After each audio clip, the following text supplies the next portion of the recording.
Hey everyone, Burleyman Gaming here with. The Fryman 14. Hello, everybody. We're here to talk to you about Superman, or James Gunn Superman. I was going to say Superman 2025, but it's like, we don't need to do that year shit. Yeah, true that. So just a little warning up front. We're going to talk spoilers. We're not going to go every plot point neat line by line and go at 2 minutes 25 seconds. This happens like that. But there will be some spoilers and stuff like that. So just Yeah. figured you warn you now. Mm-hmm. And so we've got. I'm just gonna say a couple members of the cast. You've got David Corenswet as Superman, Rachel Brosnahan as Lois Lane, and Nicholas Hoult. And I must say that they did a great job casting for this film. Yeah, for sure, man. Definitely, I was a bit worried about a few. Main one being Nicholas Hoult, because to a degree, we've not really had the best live action Lex Luthors, but I knew he was a good actor, so I gave him a chance, as well as like I wasn't too familiar with Rachel Brosnahan or David Corenswet, so I was like, okay, this could probably go well, and it did. Yeah, they were all great, and I have no problems like whatsoever with the cast of this film. I think they all did a decent job. Yeah, no, they did it. They did it. They did a good job.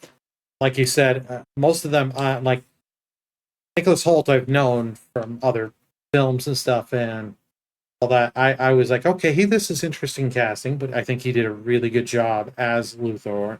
And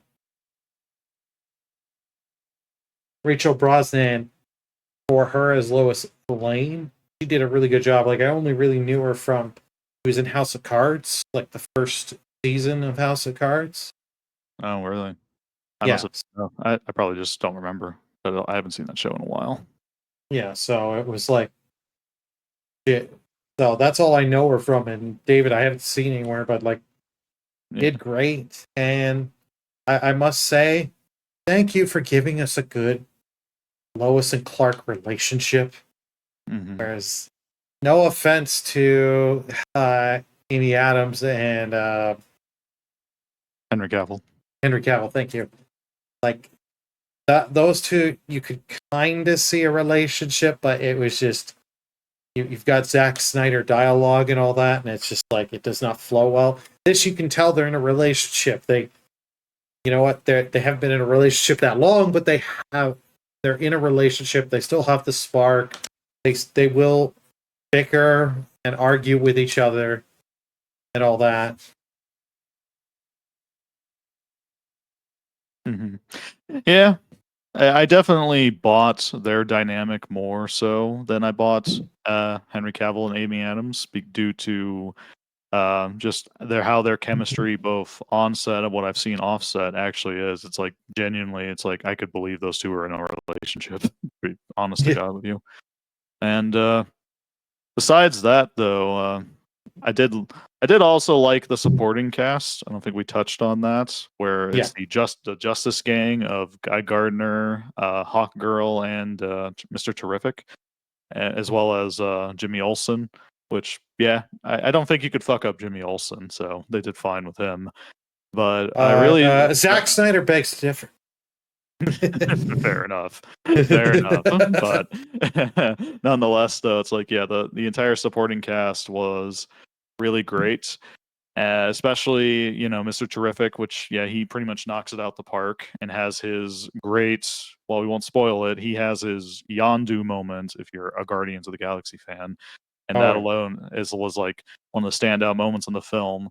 And I knew I was going to like Guy Gardner a bit, primarily because of Nathan Fillion, but to his degree, though, he nailed that casting and that character so well. It's just like I believe it. If that was actually him, bowl cut and all, I bought him entirely as Guy Gardner. Oh yeah, no, he knocked it. That was a 10 out of 10. That was the best casting, like where it just fits 100% perfect.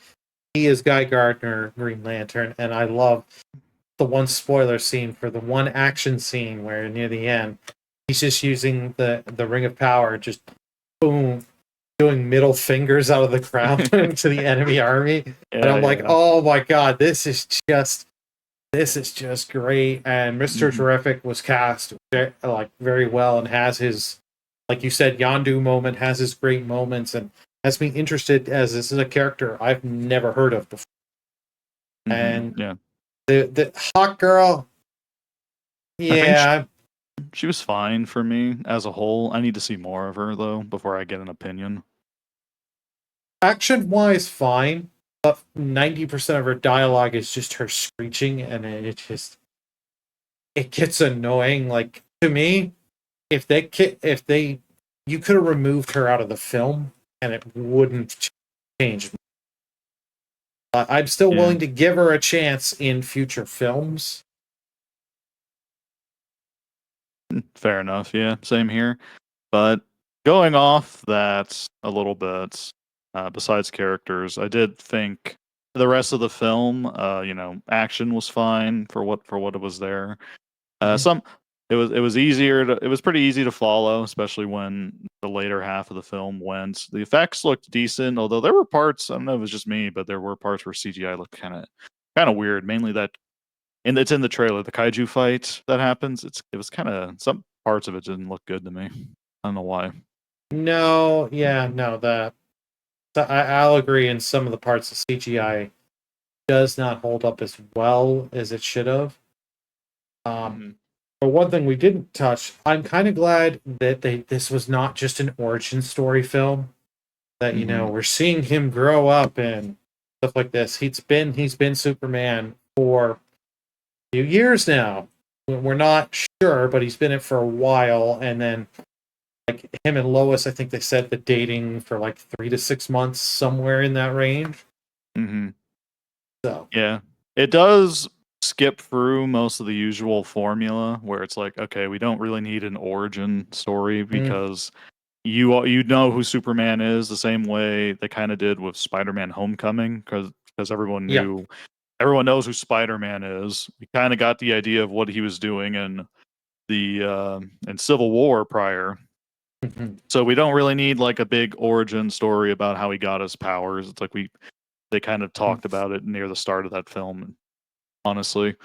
And so we don't need too much of an origin for Superman, but I will admit though there were parts where I would say, and this is kind of where I'm mixed.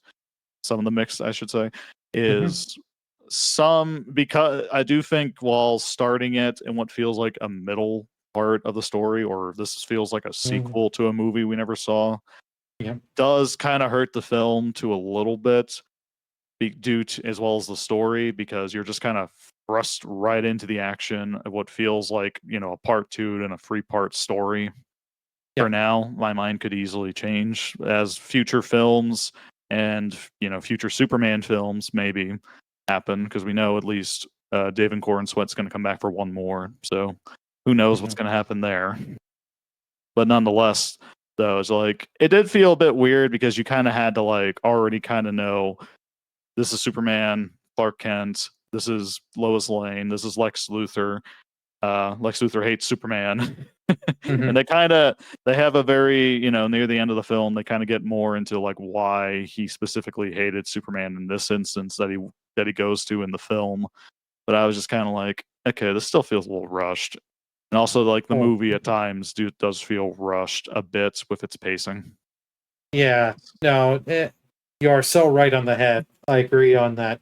This is the second film in the trilogy, and we didn't get the first film, so you're just like you're thrust in there. I get some of this stuff, but like, it takes a while for you to fully understand and learn all of Luther's motivations.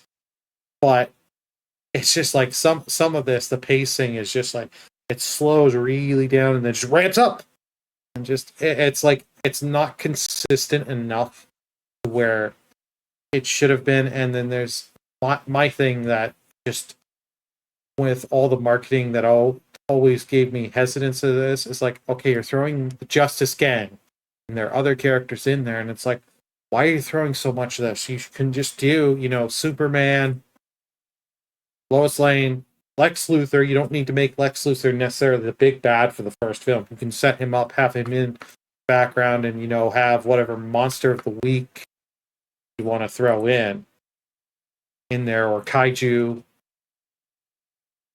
Mm-hmm. Yeah, if anything, I feel like if they just wanted to throw in another hero to set up more heroes, I think Mr. Terrific would have just worked because it seems both him and Superman have a decent dynamic, or him and Guy Gardner. That would have been fine with me too. Yeah, Especially or Guy just Gardner. him and Mr. Terrific and Guy Gardner working. I'm willing, like, you could keep those two. Hawk Girl, as I said, you could throw her out. Other than the one scene she has with Lex Luthor, all her other scenes are, you could throw her out and nothing, I think nothing would be lost in the film. Mm-hmm. Yeah. But the other, I will say, there is one character we kind of didn't really touch on, and this is where it's also mixed. Crypto, the super dog. I don't Finally get a mind live him. action of Yeah, Crypto. I don't mind him too much. It's just kind of like some of his scenes are just like, okay, he's a super dog who doesn't listen to Superman whatsoever. It's just like it feels like, yeah, that was his purpose, just comic relief. And yeah, he's cute because he's a dog, and I like dogs. Nonetheless, though, it's just like I feel like to a degree, other than like the part near the end, I feel, and to a degree, I don't think you really needed Crypto necessarily. And well, they have him in for other reasons, but spoilers, of course. But going from there, though, I would say into negatives 100%, and this is a problem that kind of will make or break the entire film. As much as this isn't a Marvel movie, it has that out of place Marvel humor where it doesn't belong. And that ruined the film for me in a few ways, but I overall I would say I'm still positive about it. It's just like the humor was in a few situations the humor was unnecessary. And this isn't so much a spoiler. They've practically shown this clip, and if you've seen the movie, you know what I'm talking about. The scene where Superman is defeated for the first time, and he calls the Crypto to help him, and he's just kind of like, bouncing on him, being a dog and all that, and he was obviously hurting him because he's in pain. And then, when he gets to the Fortress of Solitude, and he's trying to get healed, and it hurts like hell because of the yellow sun, and I'm just sitting there going, it's like the tone of all that just feels very, very unnecessarily comedic, even though it's supposed to be kind of serious to a degree because this is Superman. He's hurt, and yet here he is, kind of being made a little bit of a laughing stock in a way by his own dog. Yeah, no, Crypto, I think they put him in because we're trying to be nice. This is a much lighter take than the Zack Snyder takes. And what's something we haven't done? We haven't done Crypto. You know what? Crypto is a neat idea. I don't think you didn't need Crypto, and especially with how you use Crypto could be taken out. Crypto's just being an ass the whole film. Yeah. Like it's neat to see, and you know what? They changed the dog up, the style of dog from what Crypto normally is. But it's just like some of it was funny with them, and then just like every like one bit that was funny that you're like you're getting stuff up like ugh. Yeah, it's not just with Crypto, it's a lot of scenes still where just that humor was just very unnecessary, especially in a certain scene later on in the film where it's supposed to be like a big, heart-to-heart moment between Superman and Lois Lane, and all of a sudden, oh hey, there's a giant interdimensional monster in the background destroying Metropolis. I'm like, I don't know if this is meant to be serious and funny, but I'm like, I think that was kind of unnecessary. It was just really weird, and it's like it feels like that happens on the regular now in Metropolis a little bit. Yeah, you're not wrong. And I'd say my final negative, which is more mixed per se, but The motivation and how they wrote, like the writing in places, is not the best, especially with like what they leave kind of on the table in terms of the plot, as well as Lex Luthor. I I don't mind to a degree what they've done, especially in the sense of like, what they do with Superman's like main conflict in the film. It's Mhm. just that's kind of serious. Even by the end of the film, it's like that never really got properly addressed, and it just felt like they also didn't really go very far to fact check it to see if it's like this is serious. And I won't get into too much details, but it just feels like that's not something you leave on the cutting room floor to us to just pretend it didn't happen in the next film. I feel like you need to address that in some way, shape, or form. But Well, also just Lex Luthor's motivation just feels way too like he's a little too much of a hater. well, yeah. Like, yeah, I needed one more scene with something you could have brought up in the past, or someone mentioned something to Lex of like, hey, he's done this. You remember when Superman, I don't know, busted your Lexus up or something like that, just to get Yeah. help flesh it out a little bit more. Um, he like Nicholas does a great job with what he is given. He's not given A grade material for this. He's Hmm. given B grade for most of it, some of it C and D in certain parts. Yeah. And Okay. about the whole thing that you were saying about the one thing you're hoping they resolve, yeah, like they had an easy out to do something with that in the film. They could have added where they had the full message. Lex had got the message. Lex manipulated the message because Lex is a hacker and he knows how to manipulate and stuff. They could have done something like that I think would have, you know, you could that way you could do and change it up a little and have something neat with what he's trying to pull and all that. But no, you just leave it like this and it gives more questions than answers. And it's just like, I understand it. You're different. That Superman's been around for 100 years. I'm sure some comic line DC has done where they've changed the message that his parents has left and Hmm. changed it up quite differently.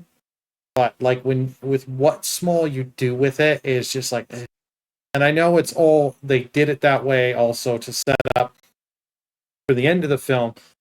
Play your parents' message. You show the Kents and their Yeah. message. And like you don't get much with the Kents. I think they use them enough. I think it was you use it enough. You don't need to spend enough time with them and how they use them. I think they use them well.